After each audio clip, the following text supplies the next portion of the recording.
ஆமா, இப்படி ஒரு புள்ளைய வளர்த்ததுக்கு பதிலா 4 தென்னை மரத்தை வளர்த்திருக்கலாம். என்னடா சொல்ற? நீங்க கஷ்டப்பட்டு சேர்த்த சொத்தை எல்லாம் அவன் அழிச்சிருவான்னு ஊர்ல பேசிக்கிறாங்க. அப்படியா?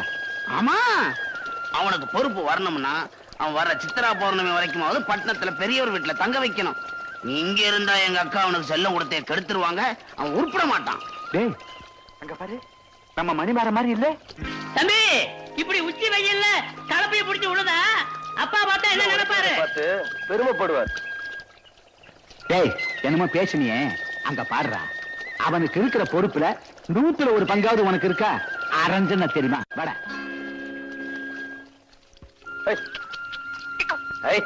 மணிமாற, என்னடா இதெல்லாம்? அப்பா, நீங்க மதிக்கிற இந்த மண்ணையும் கலப்பையும் நான் மதிக்கணும் இந்த ஊர் சொல்லிடக்கூடாது பாருங்க. புரிஞ்சது போ. அதுக்காக பெரிய பண்ணையுடைய ஒரே புள்ள வேவாத வெயில் இப்படி வேலை செஞ்சு கருத்து போயிட்டா ஒப்பன கேவலம் இல்லையா? நிச்சயமா எங்க அப்பாவை கேவலமா நினைக்க மாட்டாங்க. ஏன்னா நாங்கெல்லாம் உழைச்சு வாழ்ற வர்க்கம். மாமா, சில ஜென்மங்க மாதிரி உறிஞ்சி வாழ்ற வர்க்கம் கிடையாது. சரி சரி, உங்க அம்மா உனக்காக சாப்பிடாம காத்துக்கிட்டு இருக்கா. வீட்டுக்கு போப்பா. இன்னும் கொஞ்சம் தான்ப்பா இருக்கு, அதையும் உழுதுட்டு வந்துடுறேன். வா ராஜா வா. அப்ப மீதி நீங்க உழுதுட்டு வரேன்னு சொல்றீங்களா மாமா? வாங்க. நானா? என்ன நானா? பிஎஸ்சி படிச்ச என் மகனே வயல்ல இறங்கி விழும்போது உனக்கு என்ன கேடு? போய் கலப்பிய பிடி. மாமா, அப்பா செய்யும் தொழிலே தெய்வம்னு மாமாக்கு நல்லாவே தெரியும். நீங்க போங்க, நான் இறக்கி விட்டு வரேன். கொடைய கொண்டா. ஆமா, இந்த ஸ்டைல்ல ஒண்ணும் குறைச்சல் இல்ல. மாமா மாப்பிள மாமா மாப்பிள வந்தீங்கன்னா நான் 100 அடி பாயுவேன். நீங்க வட்டத்துக்குள்ள போனீங்கன்னா நான் கோலத்துக்குள்ளேயே போவேன். புரிஞ்சதா? இறங்குங்க. பரவாயில்ல, வாங்க. வழுக்கிடுச்சு. மாமா, நல்ல ஆழமா விழுங்க. நீங்க போங்க, அவர் விழுந்துருவார். விவரம் தெரிஞ்சவனாதான் இருக்கு. உன்கிட்ட கொஞ்சம் உஷாரா இருக்கு. அம்மா, அம்மா. வாப்பா மணி, உங்க அப்பா கோவமா இருந்தாரே, மாட்டிக்கிட்டியா? நானா மாட்டிக்குவேன்? நம்ம மாமாவை மாட்ட வச்சுட்டேன். அப்படியா? ஆமா, அப்பாவுக்கு மாமா மந்திரம் ஓதிக்கிட்டத பார்த்தேன். உடனே வயல்ல இறங்கி ஏற பிடிச்சு விழுக ஆரம்பிச்சிட்டேன். இத பார்த்த நம்ம அப்பா மேல்நாட்டுல படிச்ச பையன் இப்படி வெயில்ல கஷ்டப்படுறானே நினைச்சு அப்படியே பூரிச்சு போயிட்டாரு. அப்புறம் என்னமா, நான் உங்க பிள்ளையாச்சே, வரப்பு மேல இருந்த மாமனை வயக்காட்டுல இறக்கி விட்டுட்டேன். எப்படியா சாமர்த்தியம்? ரொம்ப சந்தோஷப்பா. அம்மா, ஏமா கலங்குறீங்க? ஒண்ணுமில்லப்பா, இத்தனை நாளா படிப்பு படிப்புன்னு சொல்லி உன்னை என்கிட்ட இருந்து பிரிச்சு வச்சுட்டாங்க. இனிமேலும் உன் மாமா எல்லாத்தையும் பொல்லாத்தையும் சொல்லி உன்னை என்கிட்ட இருந்து பிரிச்சு வச்சுட்டான். என்னால தாங்க முடியாதப்பா. பயப்படாதீங்கம்மா, ஒரு பயலாலையும் உங்க மகனை உங்ககிட்ட இருந்து பிரிக்க முடியாது. பயப்படாதீங்க. மருந்த சாப்பிடு, தண்ணி குடி, ஒழுங்கு. எழுந்திருக்காம பேசாம படுத்துக்க. எங்க இருந்தோ அனாதையா வந்த என்ன பெத்தவங்க மாதிரி கவனிச்சுக்கிறியப்பா. எங்கிருந்தோ வந்தானாதே என்ன பெத்தவ மாதிரி கவனிச்சுக்கிறியே. நீ நல்லா இருக்கணும். நீ நல்லா இருமா. சமையல பத்தி கவலைப்படாத, நான் பாத்துக்கிறேன். எல்லாம் ரெடி. தாளிப்பு மட்டும்தான் பாக்கி. வாசனை வரும். சமையல் என்ன பெருசா? எப்படி என்னமோ பீத்திக்கிறாள். அரிசிய தடியில போட்டா சோறு, பருப்ப தடியில போட்டா சாம்பார், புளிய தடியில போட்டா ரசம், தயிர தடியில போட்டா மோரு. பெருசா இது வெட்டுறவள். சமையலை பத்தி ஆனா அவனா தெரியாது. இந்த பிள்ளை என்ன பண்ண போகுதோ? ஒரு கரண்டி உப்பு போதுமா? ஒரு கரண்டி போடுவோம். அடடே, என்ன பாட்டி, இன்னும் உடம்பு சரியாகலையா? அப்படியே தாமா இருக்கு. அப்ப நான் போய் சமைக்கட்டுமா? வேண்டாமா, உன் மாமன் சமைக்குது. மாமா சமைக்கிறாரா? பழவா பொடி ஒரு கரண்டி.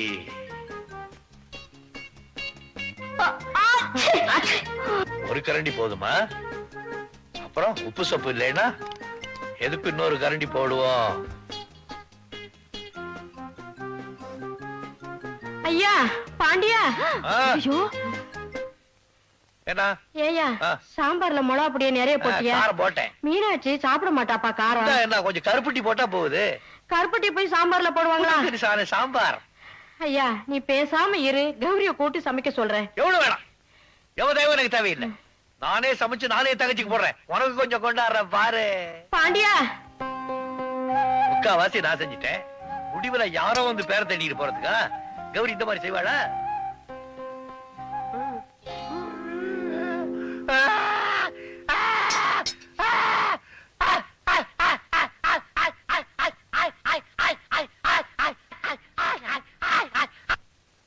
பாட்டி பாட்டி, எனக்கு பசிக்குது, சாப்பாடு போடு.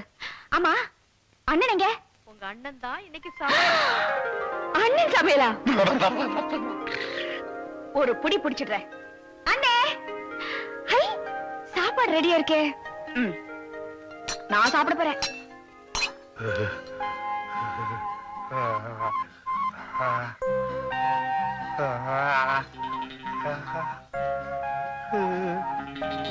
ஆஹா,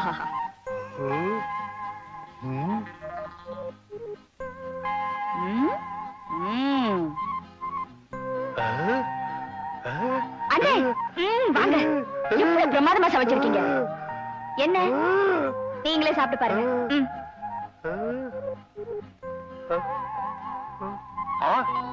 என்ன ருசியே மாறி இருக்கு. என்ன சமையலே மாறி இருக்கு. யார் செஞ்ச வேலை இது? வேற யாரு? கௌரி செஞ்ச வேலைதான். நான் செஞ்ச சாப்பாடு.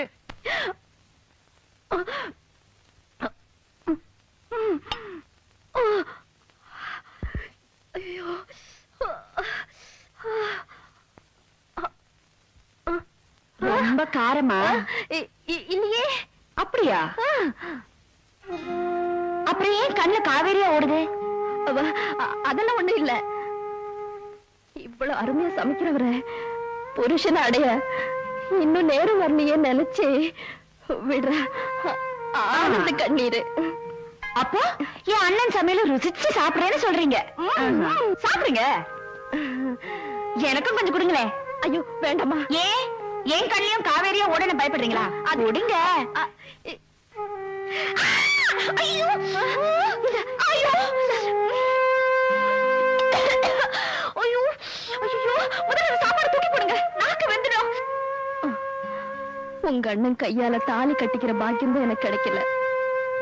அது கையால சமைச்சத சாப்பிடுற பாக்கியமா அது கிடைச்சிருக்கேன்னு நான் சந்தோஷப்பட்டுக்கிட்டு இருக்கேன். இத போய் ஏண்டி அப்படி பாக்குற? என் அண்ணன் மேல இவ்வளவு பைத்தியமா இருப்பீங்கன்னு நான் எதிர்பார்க்கவே இல்லை. மீனா, நான் தெரியாம கேக்குறேன். உங்க நிழல கண்டாலே எரிஞ்சு விழுகிறீங்க அண்ணன். இனிமேல் உங்களை கட்டிக்குவார்னு நம்புறீங்களா? உங்க அண்ணன் என்ன கைப்பிடிச்சாலும் சரி, கைவிட்டாலும் சரி, எனக்கு புருஷன் அதுதான். ஏன்னா அது கூட குடும்பம் நடத்தி பேரம் பேத்திங்க கூட எடுத்தாச்சுடி. மனசால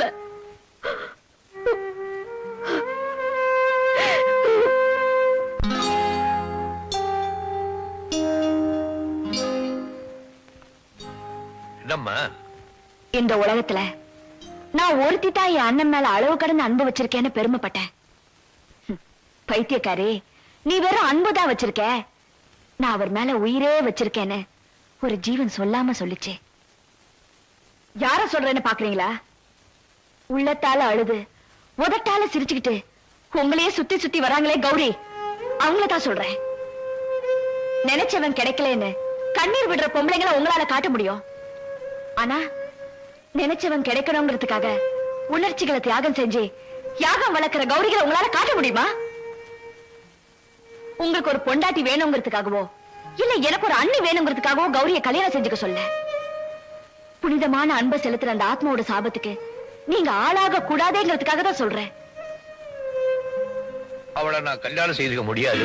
ஏன்? எனக்கு பிடிக்கல. ஏன் என்ன போய் சொல்றீங்க? உங்களுக்கு அவங்கள பிடிக்கலனா நீங்க எப்போ வேற ஒரு பொண்ணை கல்யாணம் பண்ணிருப்பீங்கல்ல? சொல்லுங்க, என்ன காரணம்? எத்தனை தடவை கேட்டாலும் ஒரே காரணம் தான். அவளை எனக்கு பிடிக்கல.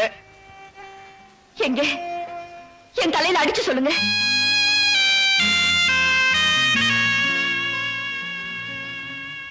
நடந்ததையெல்லாம் மறந்துட்டு நான் சந்தோஷமா இருக்கேன்.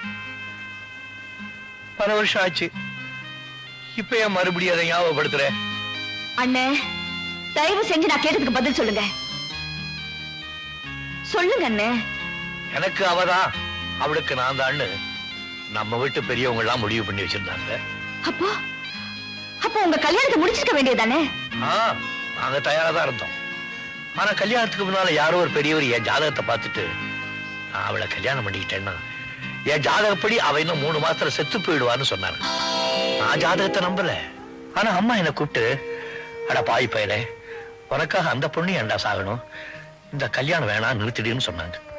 அவ்வளவுதான், நான் மறுவார்த்தை பேசல. கல்யாணம் நின்று போச்சு. பல வருஷம் ஆச்சு. அவளுக்கும் வயசாகிட்டே இருக்கு.